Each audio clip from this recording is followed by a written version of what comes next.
Saudações a todos os participantes desse nosso curso de Perícia Judicial do Trabalho online. Nessa aula de agora, eu quero te mostrar como é que acontece lá dentro dos autos do processo, na primeira audiência, quando o juiz designa o perito, quando ele determina prazo para a apresentação dos quesitos e nomeação do perito, dos assistentes técnicos. Então, dentro dessa documentação lá dos autos do processo, que a gente chama, é tudo que é feito, que é escrito, que fica lá dentro dos arquivos do processo judicial do trabalho. Então, agora eu vou abrir uma tela onde eu vou te mostrar uma parte do processo, desde a petição inicial, que eu sempre digo, e você já ouviu em aulas anteriores, que o perito, quando ele é designado, antes de dizer sim, eu aceito, ele tem que analisar a petição inicial e saber exatamente o que é que o empregado está pedindo. Para você sentir o tamanho da encrenca, do que é que você vai encontrar lá naquele ambiente de trabalho. Pode ser um pedido muito simples, como esse que nós veremos aí agora adiante, ou pode ser um pedido complexo. E o que seria um pedido simples e o que seria um pedido complexo? A princípio, um pedido simples, ele pode ser uma avaliação qualitativa de somente um pedido, somente uma situação, como aqui nós veremos. Ou então, ele pode ser um conjunto de pedidos de insalubridade. Insalubridade por exposição ao ruído, insalubridade por exposição ao calor, insalubridade por exposição a agentes químicos.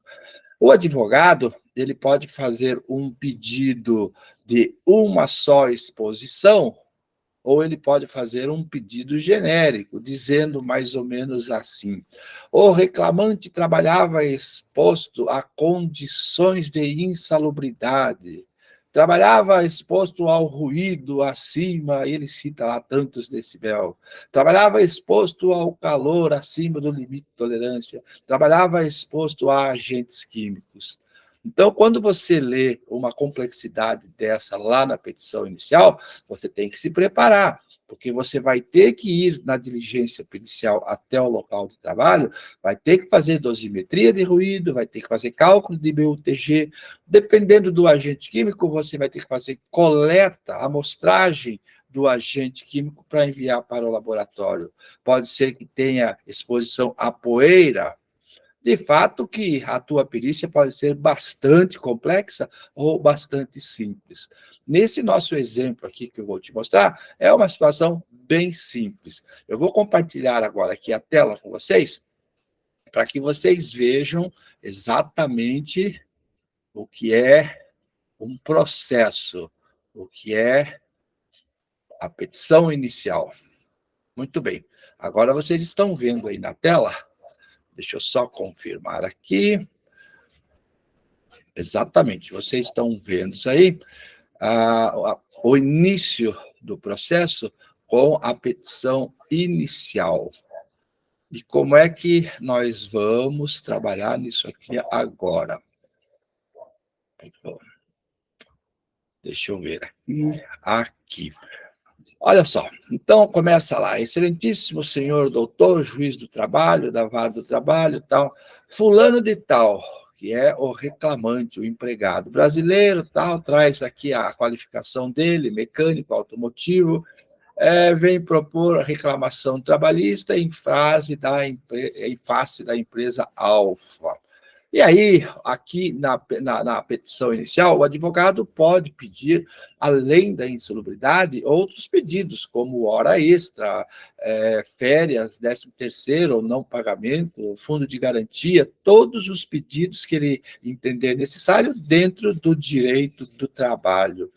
E aí, numa parte da ação, como no caso foi essa aqui, vem um capítulo lá da periculosidade e da insalubridade.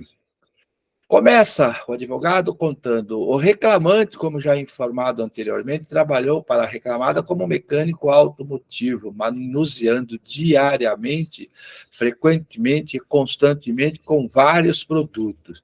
Aí ele traz algumas fotografias.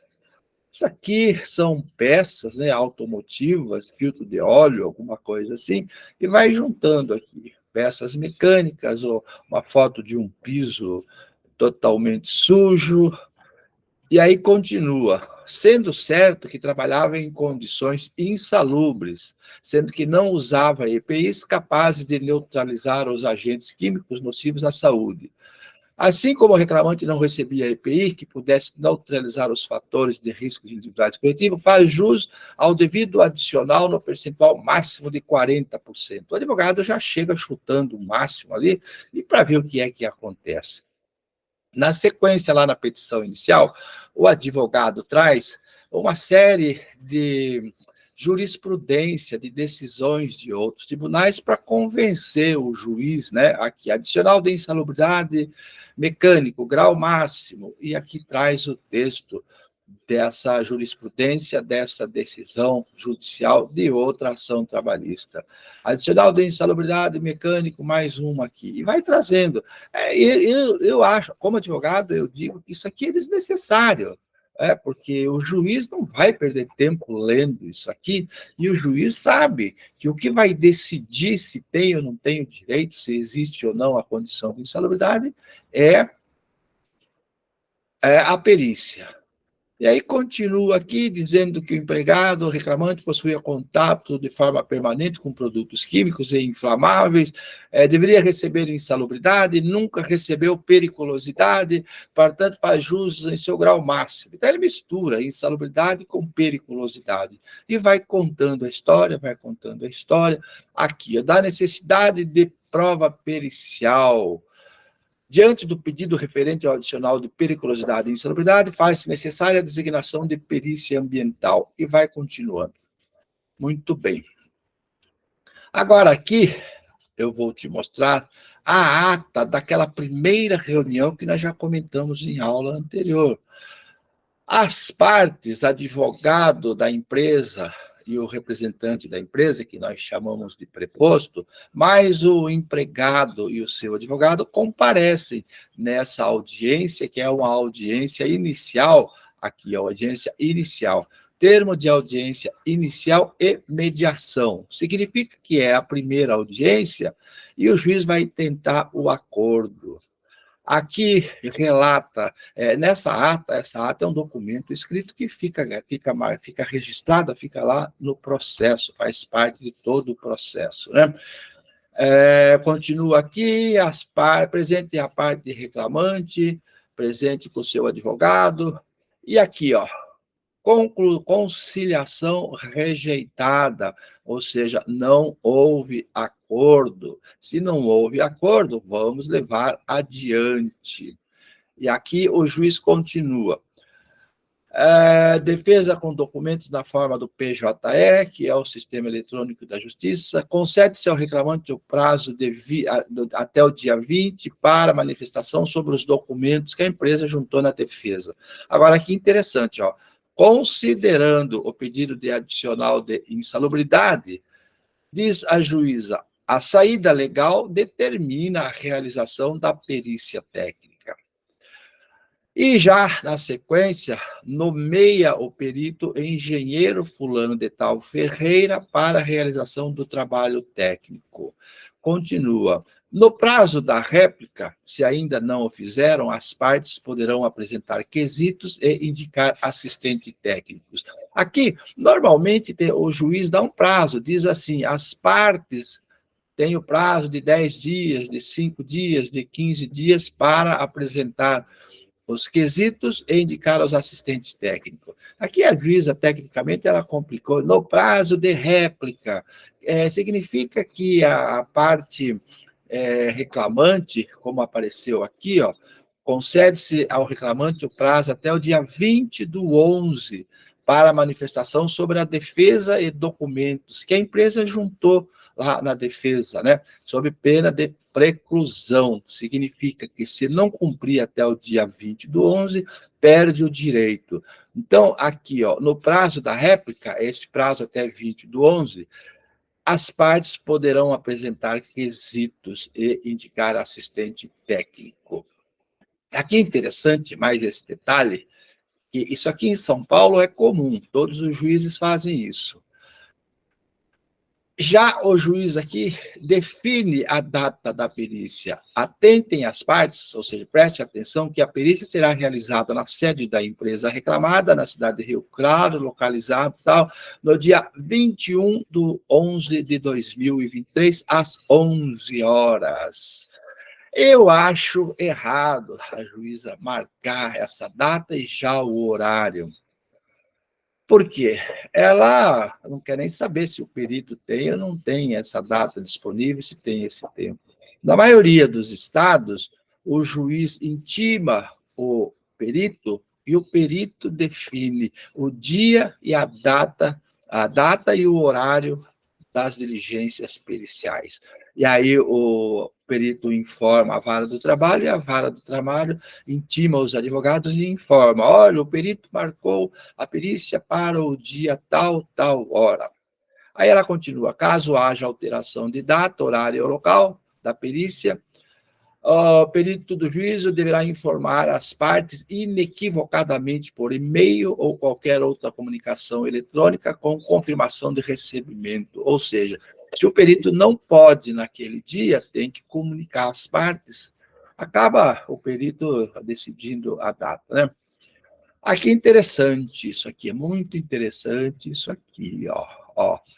É assegurado às partes, seus patronos e respectivos assistentes técnicos, tempestivamente indicados, ou seja, indicados dentro daquele prazo, então é permitido o acesso e acompanhamento das diligências periciais, vedando-lhes, ou seja, é proibido o registro fotográfico das instalações da ré.